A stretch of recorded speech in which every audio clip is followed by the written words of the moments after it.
O Evangelho em 3 minutos, com Mário Persona.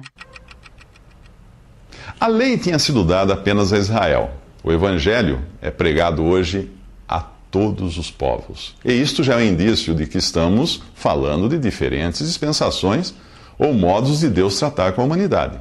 João Batista foi o último profeta da antiga dispensação. E Jesus abriu a dispensação da graça, na qual a igreja estaria inserida.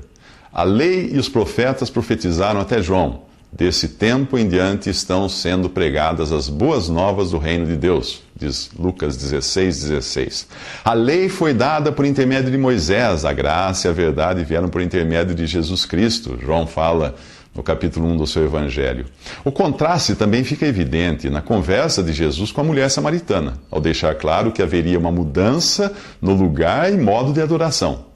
Ele disse a ela: está próxima a hora em que vocês não adorarão o Pai, nem neste monte, nem em Jerusalém. Está chegando a hora, e de fato já chegou, em que os verdadeiros adoradores adorarão o Pai em espírito e em verdade. São estes os adoradores que o Pai procura. Deus é espírito e é necessário que os seus adoradores o adorem em espírito e em verdade. Isso está em João 4. Como o Messias prometido, Jesus veio para o que era seu, o povo de Israel, mas os seus não o receberam. Contudo, aos que o receberam, aos que creram no seu nome, deu-lhes o poder de se tornarem filhos de Deus, os quais não nasceram por descendência natural, nem pela vontade da carne, nem pela vontade de algum homem, mas nasceram de Deus. João capítulo 1.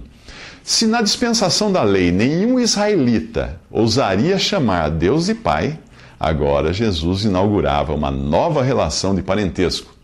Mas para dar como realmente inaugurada a nova dispensação, ele precisava antes morrer, ressuscitar, subir ao céu e enviar o Espírito Santo. Nada disso existiu antes. A lei exigia que os homens fizessem algo para serem abençoados. A graça abençoa o pecador por favor imerecido.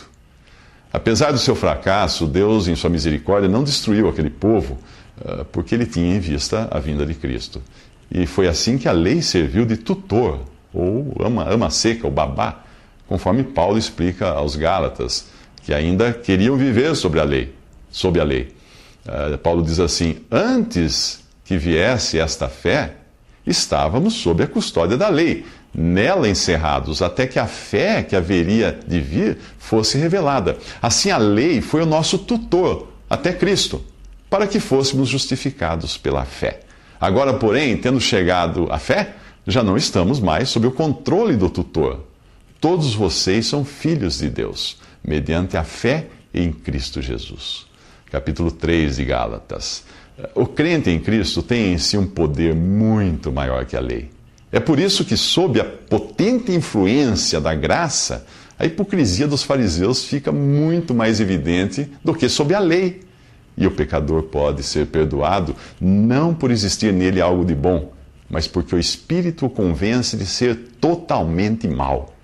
Onde aumentou o pecado, transbordou a graça, a fim de que, assim como o pecado reinou na morte, também a graça reine pela justiça, para conceder vida eterna, mediante Jesus Cristo, nosso Senhor.